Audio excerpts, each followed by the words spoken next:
Hello, beautiful people. Today, or pretty much tonight, I don't know what it is 6 p.m. a nighttime? Because the sun is still out at 6 p.m. at least on my side. Eastern Standard Time. It's like 6:12. Today is June 12th, 2021. I haven't done a vlog in, I don't know, a week or two, so I'll just make one. I have some things I want to go over real quick. Things I wanted to make separate videos about and just be like a 5-minute video, but I'm like lazy, so I'm just going to make this all in one. I'm still going to make separate videos about it because I know people don't really listen to vlog, but there's one video I wanted to talk about was live streams, because was it the last video I made? I think the last video I made had to do was a live stream, test live stream that I created. Let me go to my channel. No, my last live stream was, or my last video was, I might have to throw away my food. But before that was a body odor suffers test live stream thing. And I was just testing out the live stream for YouTube. And I know there's like a software, OBS software that people use for gaming and stuff like that, in order to do live streams and also be able to show their video game screen while they're playing video games, etc., etc. I also think they do that for Twitch as well. I don't really watch Twitch, but I'm pretty sure they use that software too as well, because it's free, right? But one of the comments under my test live stream, they asked me if I was am I going to start doing interviews again? And here's the thing. This is what I wanted to talk about in terms of interviews and live streams. So the reason why there's no more interviews is because nobody else wants to do interviews anymore. Nobody wants to do interviews anymore. It's that simple.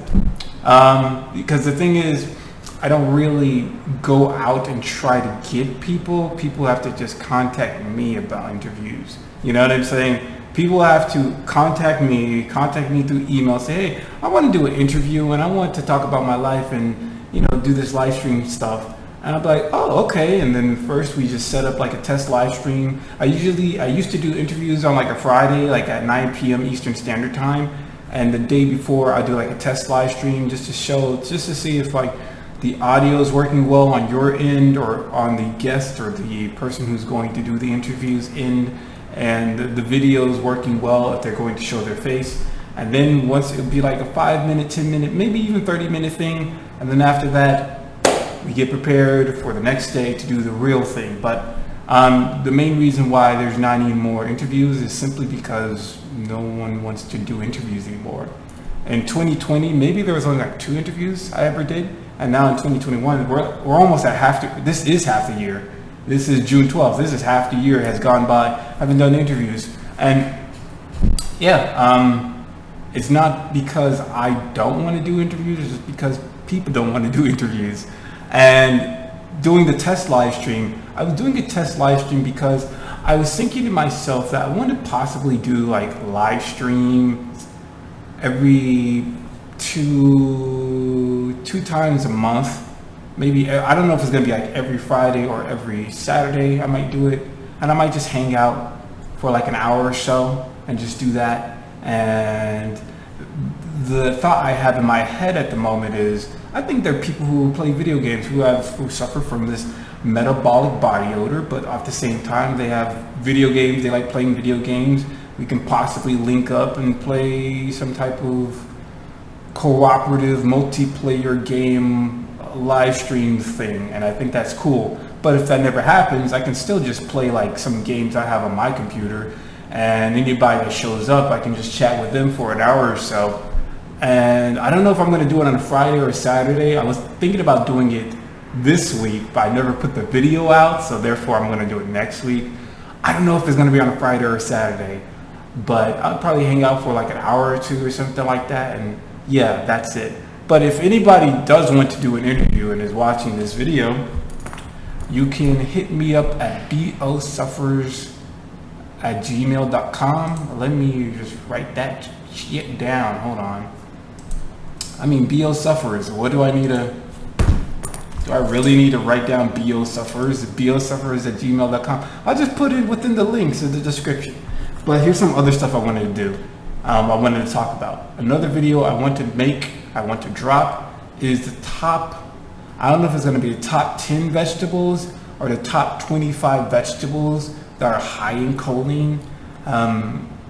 So for me, in the last couple of weeks, I started noticing more and more reactions because I guess I became less restrictive because I thought to myself, if I'm just vegan and I eat just vegetables all the time, I'm never going to smell. I'm cured. I'm free from any type of malodor that might be surrounding me or whatever. But that's not the case at all. Which also makes me think of make a video specifically on the idea of me having this for the rest of my life. Because again, I tried everything. I even tried, especially within 2019, I tried consuming kefir. I tried consuming kombucha. I'm actually back drinking kombucha because, I don't know, I just like drinking I like the taste of kombucha. I'm not doing homemade kombucha anymore. I'm just drinking like store-bought kombucha, like GT's Gingerade. I have it in the fridge. But I wanted to make a top 10 or top 25 vegetables that are high in choline, because I think there should be a reference to that. I mean, we already have this PDF that was done by the University College London's Hospital. That's a stupid fucking name, by the way. University College London's Hospital TMAO guideline, where they tell you have the different categories of the green tier of the different type of foods you can eat, the amber tier of the things you should cautiously or eat, foods you should eat in moderations, and the red tier, which are the foods that you should typically avoid or rarely eat. But I never saw like a top 25 like high in choline food that you should be aware of, right? So I want to make a video about that. Another thing I want to talk about is my tongue, which is weird. Oh my God, it's 7 minutes. So my tongue, as you see here, my tongue is pretty light pink, right? So naturally I thought to myself, oh my God, I have white coated tongue. Oh my God, I have, what's that shit? I have oral thrush. And throughout the number of years, I thought to myself I had oral thrush. But a couple of weeks ago, I was able to go to a dentist. I haven't went to a dentist since like when I was 23 or 24. I'm like 31 now. So yeah, I haven't been in dentist in years, right? And I finally went to the dentist, and this is at the point where I know I smell bad, or I know based on how people reacting to me and shit, like I smell bad or whatever. And I still was like, fuck that shit. I'm going to go for oral cleaning, right? You're right. So I go in there, and I guess the dentist assistant, or the person who's supposed to clean my teeth, I don't know if that's the dentist or just the dentist assistant. She asked me, what am I here for? I'm saying I'm here for cleaning, and I also want to know how to clean oral thrush because I have white coated tongue. So she's like, okay, I'll take a look at it. Long story short, she looked at my tongue, she did the cleaning, she's like, no, you don't have oral thrush, because if you did have oral thrush, you would be in pain, because eating or consuming anything sweet would be painful. You would get pain out of it. And I'm like, oh, word? So what is this white stuff? And she's like, that's just plaque. That's just plaque buildup on your tongue. And you just need a tongue scraper.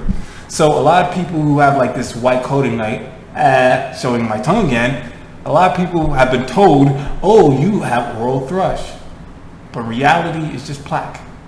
It's just plaque. It's not oral thrush. Maybe some of you do have oral thrush, but most people just have plaque buildup on their tongue, and you could easily get rid of it through a tongue scraper, But I always thought I had oral thrush, which made me think I had candida, but that's not true. I don't know if I do have candida, but I definitely know now, based on hearing an expert tell me this stuff. She saw my tongue. She's like, nah, that's not oral thrush. So I'm like, that's a relief. Another thing, I wanted to read comments. I always wanted to make a separate video about just reading comments and making it short it's, oh my God, it's almost 10 minutes in. And I just read like the top recent comments where they're posing a question. And then, yeah, I think that's what I'm just gonna do. So let me just go to my channel real quick here and go to studio in order to see some comments. So, comments. So the most recent comment, I guess I should do this, huh? I guess I'll do this. So it says here from Bora, back when your odor was under control, what was your regimen? When my odor was under control, I still do the same thing every day, like I'm a robot or something. I would wake up early to exercise in order to sweat out my odor. So that's either going running or lifting weights. Perfect time to talk about this. Let's see if my thing is switched. It is. Do you see what I see? I bought a recumbent bike. I was thinking about buying a regular bike or a recumbent bike. I was thinking about buying an exercise machine. I was originally thinking about buying a stationary bike or just a regular bike. But I thought to myself, if I ever eat anything really, really bad, I don't think I will want to go outside. And I think I should have some type of machine, some type of cardio machine that can exercise inside in order to, detoxify the funk, right? Detoxify the funk. Just get rid of the extra funk juices that's gonna come out my body, And I thought to myself, if I really ate something bad, if I really relapsed really bad and just ate a cheesy pizza, right? Or just ate a lot of delicious chicken wings with orange sweet sour sauce on it and with some fries on the side and extra crispy. But besides all that, I don't think I would want to go outside until I super detoxified or did anything I could. And so I didn't think it would be in my best interest to purchase a bike at the moment. So I decided to get an exercise equipment for cardio.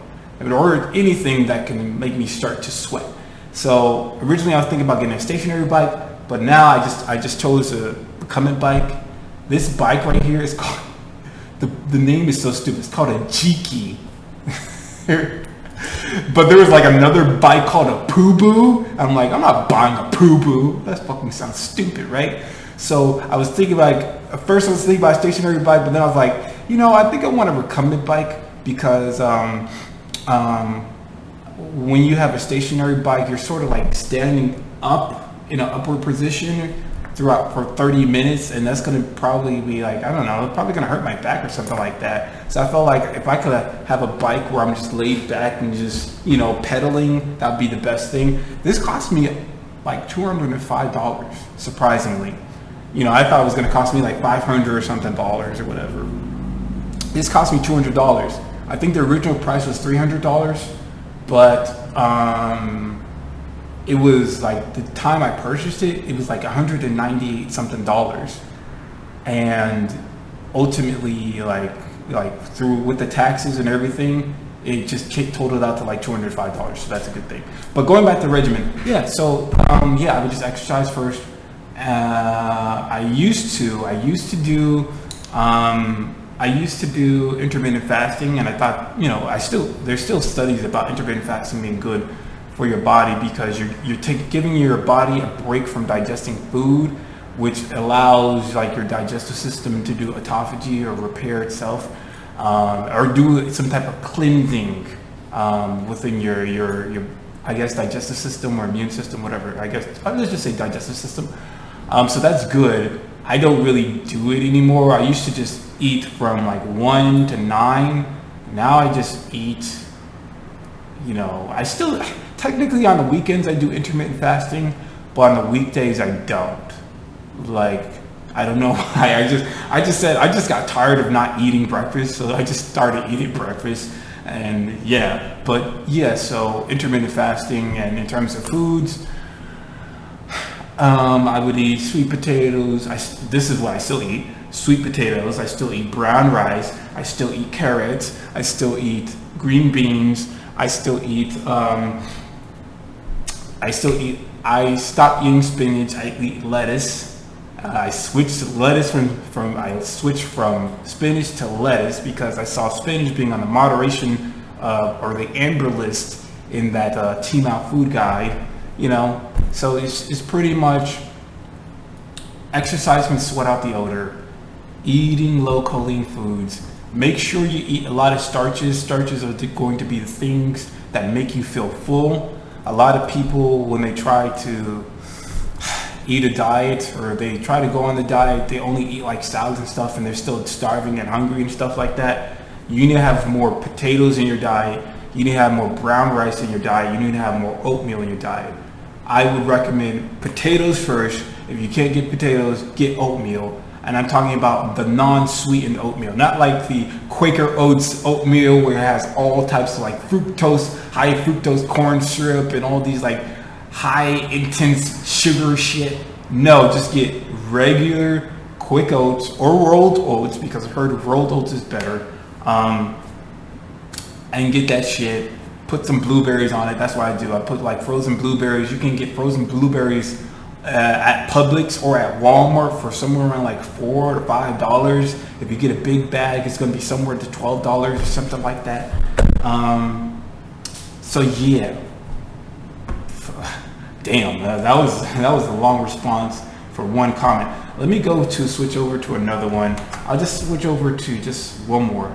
I've been trying to get the word out to T-Mowers. The problem is not choline for all people with T-Mow-like symptoms. You may instead have a problem with digesting sugars, all types of sugars. The unmetabolized sugars in the gut just ferments everything in the gut, produces gas, orders IBS systems. That includes milk sugars, but I drink lactose-free milk in moderation.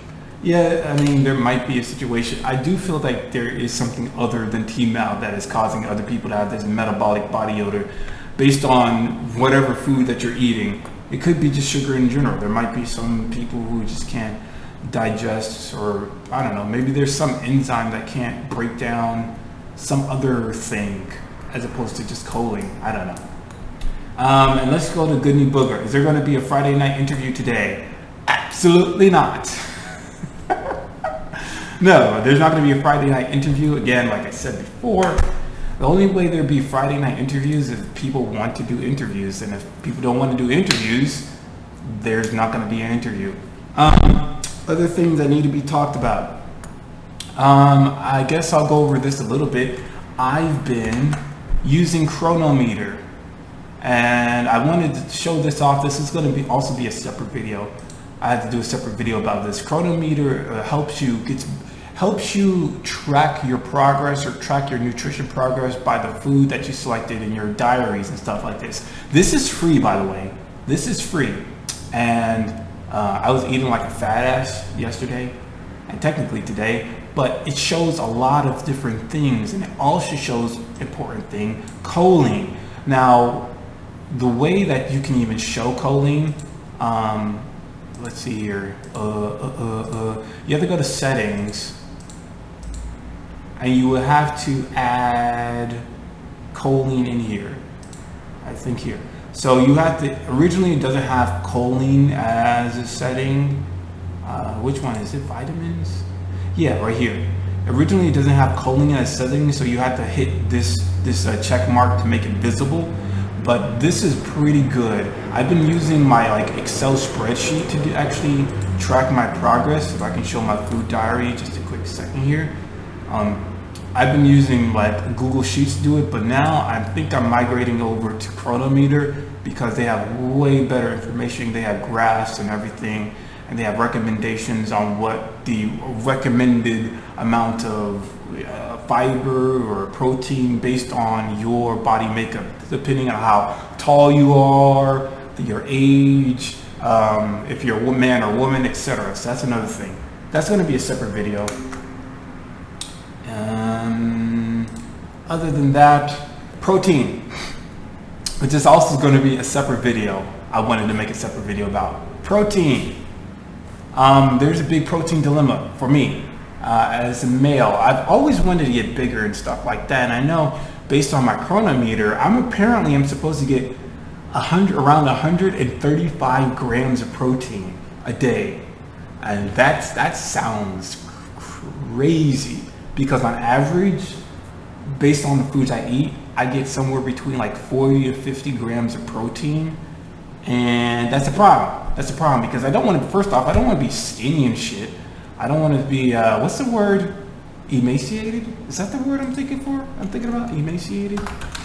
Emaciated. Abnormally thin or weak. Yes. I don't want to be abnormally thin or weak, especially because of illness, because I do have an illness. I want to bulk up. I mean, I've been doing like weightlifting for like the past year or so, but I never really gained any muscle because I can't really consume so much protein, because a lot of it has high amounts of choline. Now, there was something I was just thinking about today that I started the research. Like, so for many protein powders, they'll have whey protein, and whey comes from dairy. And I know I don't do well with dairy. So then I naturally thought to myself, oh, pea protein. I'll use the power of pea to help me, right? But then I found out weeks ago that green peas have a moderate amount of choline in it. And I've already ordered the pea protein. It's at my mother's house. I never picked it up, but that's a problem too. So then I started to think to myself, okay,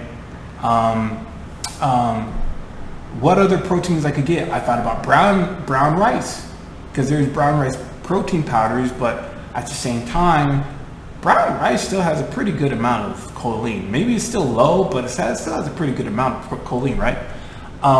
But then I thought to myself today, oatmeal, right?